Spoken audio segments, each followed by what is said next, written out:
You don't gain control by demanding it. You gain it by becoming unreadable. Every negotiation you've ever lost, you lost before anyone spoke. You lost it in the 15 seconds before the conversation started, because you needed something and they could see it on your face. That's the whole game. Not what you say, what you leak. Everything from here forward is about closing that leak one silent mechanism at a time. Most people think power is loud. They think you win a room by talking more, explaining more, convincing harder, piling up reasons like sandbags against a flood. So they over-explain, they over-promise, they fill silence because silence feels like losing. And every time they do, they hand the other person a map of exactly where they're weak. The ones who actually run rooms do the opposite. They say less. They commit later. They let you talk until you've told them everything they need to know and reveal nothing themselves.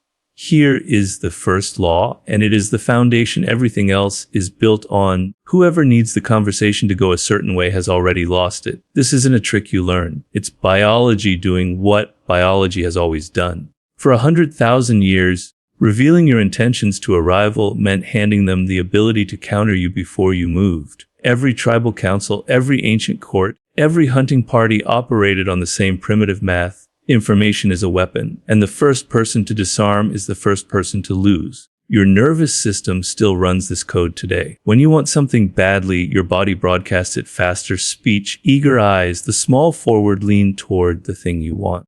Everyone reads this signal, consciously or not, the same way a herd reads which animal is limping. And once they've read it, they know exactly how much pressure it takes to move you. Silence breaks the broadcast. When you say less than you know and want less than you show, you stop transmitting your position. The other person is now negotiating with a shape in the fog, and the fog does the controlling for you. There was a mid-level buyer at a manufacturing firm, call him Whitfield, who never once raised his voice in a negotiation and was, without exception, the most feared man in the building. Suppliers would walk in ready to fight over price, and Whitfield would simply not react. He'd let a number sit in the air for 11 seconds, 12 seconds. He'd nod once. He'd ask a single quiet question and then say nothing while the other side scrambled to fill the silence with justifications nobody asked for. Nobody ever caught him wanting anything, so nobody ever knew where to push. Vendors left his office having given away margin. They swore they'd never surrender,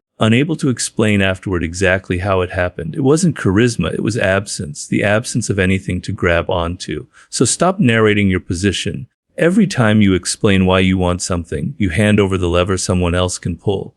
State the outcome once, and let silence do the rest of the work. Stop filling pauses. The pause is not dead air, it is pressure, and it works in your favor only if you refuse to break it first. Delay your response by even 3 seconds longer than feels natural. That gap is where your control lies. I learned this the expensive way, not from a book but from a room where I talked because silence made me uncomfortable, and watched someone twice as unqualified walk out with what should have been mine. He said 4 sentences the entire meeting. I said 40. It took me years to understand that the 40 sentences were the loss. The second law works on a different lever entirely, and most people have it backward. They spend their whole lives trying to be liked, when the thing that actually determines how you're treated is whether you're needed. Watch what happens to the person who is loved by everyone in an organization but essential to no one. They get invited to lunch. They do not get a seat at the table when decisions are made. Now watch the person who is somewhat difficult, somewhat distant, but whose absence would cause actual damage. That person gets deferred to, worked around, apologized to. Being liked buys you company. Being needed buys you leverage. These are not the same currency, and spending your life accumulating one while starving the other is how capable people stay invisible for decades. Here is the law stated flat: they don't need to like you. They need you. The mechanism underneath this is older than any office. In small ancestral groups, likability was cheap. It cost nothing to smile, to agree, to keep the peace. But dependency was expensive to fake. If the group needed you because you could track the herd, read the weather, settle disputes, that need was real and could not be talked away. Human beings evolved a deep, almost involuntary respect for irreplaceability because irreplaceable people kept the tribe alive. That instinct never left us. It just moved into boardrooms and group chats. We still feel in our gut that the person whose skill we depend on outranks the person who simply makes us comfortable, even when we can't articulate why. There was a woman named Odalise who ran the only functioning inventory system inside a mid-sized logistics company, a system she had built herself in a spreadsheet nobody else understood. She was not warm. She did not attend the birthday parties. But when the system went down for 4 hours during a peak shipping week, 3 vice presidents stood outside her office door, waiting their turn to speak with her, and not one of them made her wait for anything ever again. She never asked for that respect. The dependency manufactured it for her. So stop optimizing for approval. Ask yourself, coldly, what would actually break if you disappeared tomorrow? And if the honest answer is nothing, that is not a personality problem, it is a positioning problem. And it is the only one worth solving before any other. Build the skill, the relationship, the piece of knowledge that others cannot easily replace. Let being liked happen as a side effect, never as the goal. I spent 4 years being the most agreeable person in every meeting I sat in, and I was the first one let go when the budget tightened, because agreeable is abundant and abundance has no price. Nobody mourns abundance. They mourn what they can't replace. The third law concerns a mistake almost everyone makes the very first time they gain a small amount of power. They announce it. The newly promoted manager redecorates the office. The newly successful founder posts the private jet. The newly influential person cannot stop mentioning who they had dinner with last week. This feels like confidence. It is actually the opposite. It is insecurity dressed up as display, because status that is secure does not need to be narrated. The law power announced is power already leaking. The mechanism here is about threat detection, and it is brutally simple. In any hierarchy, animal or human, a visible display of rising status triggers the defensive instincts of everyone still above or beside that position. A wolf that suddenly struts through the pack is testing dominance, and every other wolf knows it and responds accordingly, often violently. Humans run the identical program under a thin layer of civility. The colleague who suddenly starts dropping their new title into every sentence is not perceived as accomplished. They are perceived as a threat that needs to be managed, isolated, or quietly undermined before it grows further. Silence about your own rise is read as security. Loudness about it is read as a bid, and bids get contested. Consider a young attorney named Marchetti who made partner 2 years ahead of his cohort and told almost no one. He kept the same office for another 6 months. He answered his own phone. He let the news travel through the firm at its own pace instead of pushing it. By the time everyone knew, there was nothing to resent because he'd given them no moment to feel threatened. The information arrived old, settled, already a fact of the world rather than a claim being made. Compare that to the partner down the hall who sent a firm-wide email about his own promotion. Within a month, 3 senior colleagues were quietly building a case against him. He'd handed them the trigger himself. So when you rise, say less about it, not more. Let your position be discovered, not announced. Resist the urge to correct people who underestimate you in the room.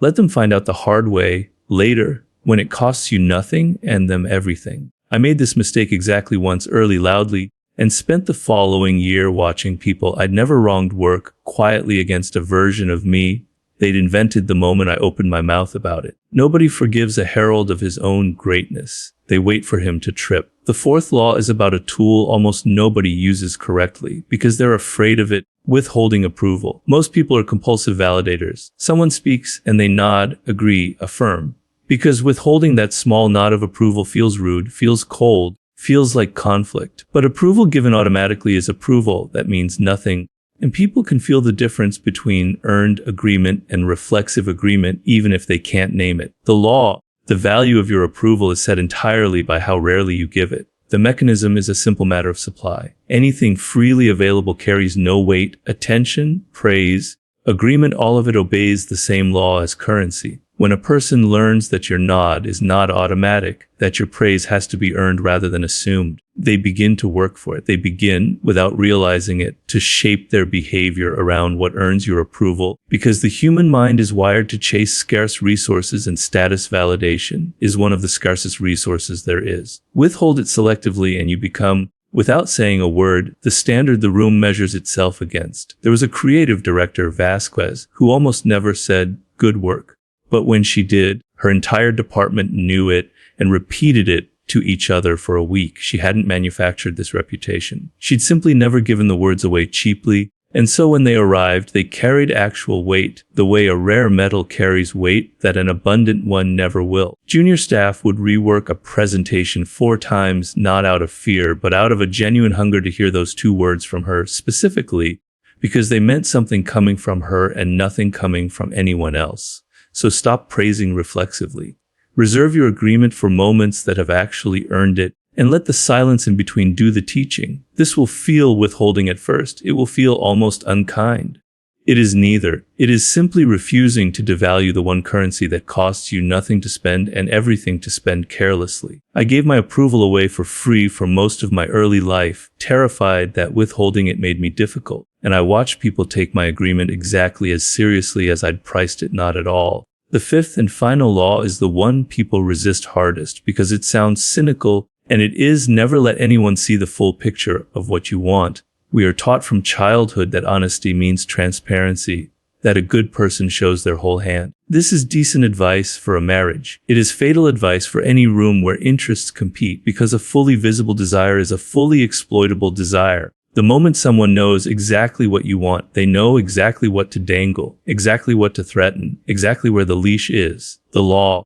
A hidden intention cannot be used against you. The mechanism traces back to the oldest form of conflict there is: resource competition. In every negotiation, every rivalry, every silent contest for territory, the party with more information has always held the advantage, because information tells you where to apply force and where to withdraw it.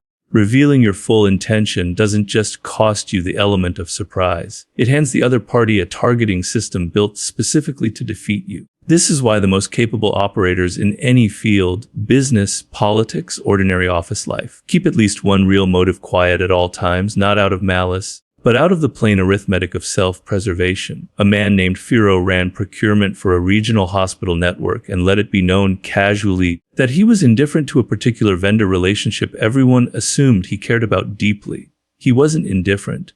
He needed that vendor badly, for reasons tied to a contract expiring in another division entirely that nobody else knew about. But because he showed indifference, the vendor came to him with better terms, worried about losing the account, never once suspecting they held more leverage than they used. Firo got what he actually needed by making sure nobody could see what he actually needed. So hold something back, always, not everything. Total secrecy reads as untrustworthy and invites suspicion of its own, but always keep one true motive in reserve, unspoken, so that no single piece of information anyone holds is enough to move you completely. I once told a partner exactly what I needed from a deal in full, out of some naive belief that clarity would be rewarded with fairness. It was rewarded instead with a price increase calibrated precisely to the ceiling of what they now knew I could tolerate. I have never made that particular confession again. 5 laws. Silence over explanation, necessity over affection, restraint over announcement, scarcity over automatic approval, concealment over full disclosure. None of them are about becoming a colder version of yourself. They are about recognizing that most people go through their entire lives handing away the very information that could be used to control them, and calling it honesty, calling it warmth, calling it being a good person, when it is simply carelessness wearing a nicer name. Power was never about domination in the way the stories tell it. It was never about the raised voice or the closed fist. It has always been quieter than that. The discipline to want something and not show it, to know something and not say it, to rise and not announce it. Every person who has ever truly controlled a room learned, usually at some cost, that the tongue is the most expensive organ in the body, and that the ones who last are the ones who learn to spend it least. What remains when you strip away the noise is a simple and unglamorous truth. The world does not hand power to the loudest voice in it. It hands power quietly to whoever can no longer be read, and then forgets entirely that it ever had a choice in the matter.